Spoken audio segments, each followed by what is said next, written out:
Imaginez, vous êtes à Paris, à l'aéroport. Vous montez dans l'avion, vous êtes installé confortablement et lancez un des Seigneurs des Anneaux. Vous le connaissez par cœur, mais pourquoi pas? Cruelty is malice, and he's... Vous n'avez même pas le temps de le terminer que vous êtes déjà arrivé à New York. Il fut un temps où en effet, entre les années 70 et le début des années 2000, il ne fallait que 3h30 pour voler entre Paris et New York. Et la version longue de la communauté de l'anneau dure 3h48 minutes. Mais comment est-ce possible? Vous l'aurez peut-être deviné, c'est grâce au fameux Concorde, l'avion de transport supersonique le plus célèbre de tous les temps. Un prodige de technique et de technologie qui pourtant ne vole plus depuis plus de 20 ans. Mais pourquoi a-t-il été abandonné? Comment fonctionne-t-il? Et comment un morceau de titane de 43 cm a-t-il pu compromettre l'avenir de l'aviation supersonique? Eh bien, mettez un like à la vidéo pour soutenir Ingénierie France et commençons par le début. Le Concorde naît dans les années 60 de la collaboration entre la France et le Royaume-Uni avec l'objectif de créer un appareil capable de bouleverser les voyages aériens grâce à la vitesse supersonique. La vitesse supersonique est la vitesse d'un objet qui dépasse celle du son dans l'air. Dans le cas de l'atmosphère terrestre, la vitesse du son varie selon la température et l'altitude, mais au niveau de la mer, avec une température d'environ 15 degrés, elle est approximativement de 1225 km/h. Cette vitesse est définie comme Mach 1. Lorsqu'un avion dépasse la vitesse du son, c'est-à-dire qu'il vole plus vite que Mach 1, on dit qu'il vole en régime supersonique. L'avion va donc plus vite que le son qu'il génère, les ondes de pression ne parviennent pas à s'évacuer assez rapidement, et elles s'accumulent et se compriment avant d'éclater sous la pression de l'air. Une détonation courte mais très puissante retentit. C'est ce qu'on appelle le bang supersonique.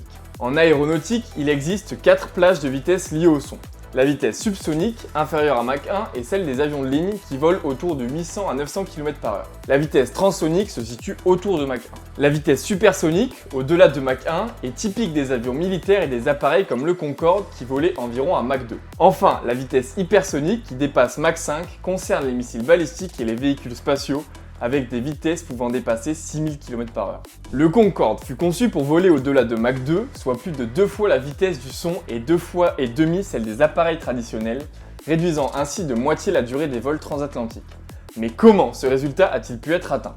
D'un point de vue technique, le Concorde a introduit des innovations extraordinaires qui le distinguaient nettement des jets commerciaux conventionnels. Tout d'abord, sa forme. L'aile delta à flèche prononcée qui s'étendait sans la présence d'ailerons traditionnels, lui garantissait une grande manœuvrabilité à vitesse supersonique et une résistance aérodynamique réduite. L'absence d'ailes larges et de volets, nécessaire pour optimiser le décollage et l'atterrissage, était compensée à la fois par un profil d'aile capable d'améliorer la portance à grande vitesse et par des courses de décollage plus longues.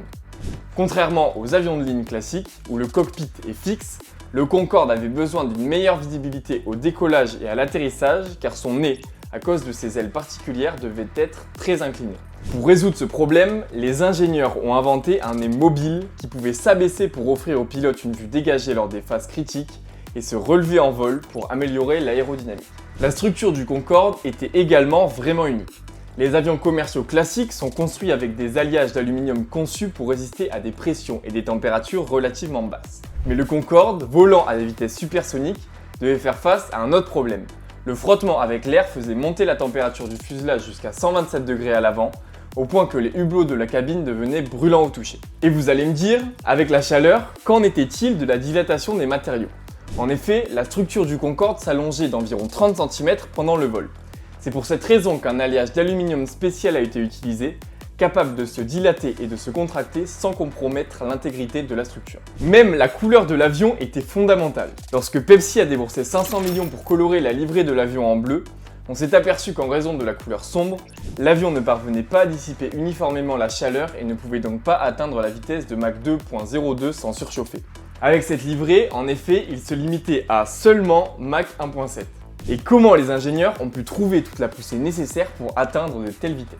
Grâce au développement de 4 moteurs Rolls-Royce Necma Olympus 593, les seuls jamais installés sur un avion commercial capable de fonctionner à des vitesses supersoniques pendant de longues périodes. Cela a été rendu possible grâce à la post-combustion, un système qui réchauffait les gaz d'échappement après la turbine pour générer encore plus de puissance. Le résultat, 20% de poussée en plus, mais au prix d'une consommation de carburant nettement plus élevée. Rien que pour atteindre une altitude de 305 mètres après le décollage, le Concorde brûlait déjà 1000 kg de carburant. Ce système, utilisé uniquement au décollage et durant la phase d'accélération de subsonique à Mach 1.7, permettait au Concorde d'atteindre des vitesses supersoniques. Une fois arrivé à la vitesse de croisière, donc Mach 2, La post-combustion était éteinte pour économiser du carburant. Le système était assez complexe car il devait parfaitement équilibrer le flux d'air et de carburant avec la géométrie de la tuyère d'échappement, garantissant que la flamme reste stable. Ok, donc jusqu'ici, tout semble absolument parfait. Mais pourquoi le Concorde est-il aujourd'hui seulement une pièce de musée? Eh bien, tout d'abord à cause de la consommation.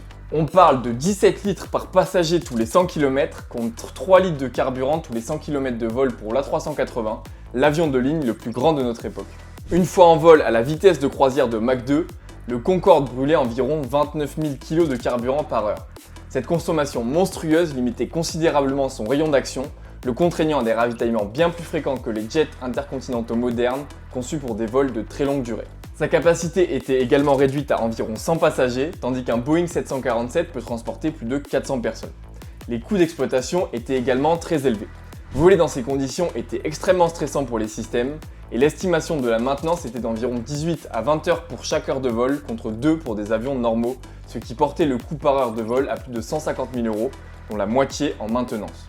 Plus de coûts signifie des billets plus chers qui étaient 3 fois plus élevés que ceux d'une première classe classique. Et à ces coûts exorbitants s'est ajouté aussi une tragédie. Certains d'entre vous s'en souviennent peut-être, ça s'est passé le 27 juillet 2000 lorsqu'un MD-11 de Continental Airlines, qui avait décollé peu avant, perd une bande de titane d'environ 43 cm de long sur la piste.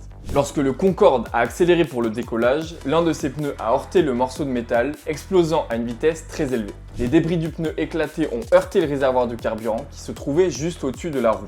L'impact a provoqué une micro-fissure et le carburant a commencé à s'échapper rapidement. Un arc électrique, issu d'un câble endommagé par d'autres fragments, a déclenché l'incendie qui a enveloppé l'aile gauche de l'avion. À ce moment-là, les pilotes n'avaient pas le choix. Ils avaient déjà atteint la vitesse de décision, le point à partir duquel il n'est plus possible d'interrompre le décollage. Le Concorde a réussi à quitter le sol, mais les flammes avaient déjà gravement endommagé 2 de ses 4 moteurs.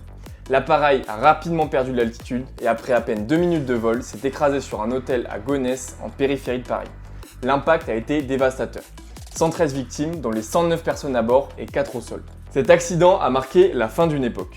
Après une enquête approfondie, les Concordes ont été modifiés avec des pneus renforcés, des réservoirs plus résistants et un câblage amélioré pour prévenir un désastre similaire. Mais la confiance dans le légendaire avion supersonique était désormais compromise. Le dernier vol officiel du Concorde a eu lieu le 24 octobre 2003, lorsque le vol British Airways BA002 a décollé de l'aéroport JFK de New York et atterri à London Heathrow, marquant la fin de l'ère du vol supersonique commercial. À bord se trouvaient 100 passagers, dont des célébrités et des personnalités importantes souhaitant faire partie de l'histoire. Après cela, le véritable dernier vol a eu lieu le 26 novembre 2003, lorsqu'un Concorde a volé de London Heathrow à Filton, près de Bristol, pour être définitivement retiré et exposé au public. C'est donc un seul petit morceau de métal qui aura changé à jamais l'histoire de l'aviation. Et je vous dirai qu'après tout, ça aussi, c'est de l'ingénierie.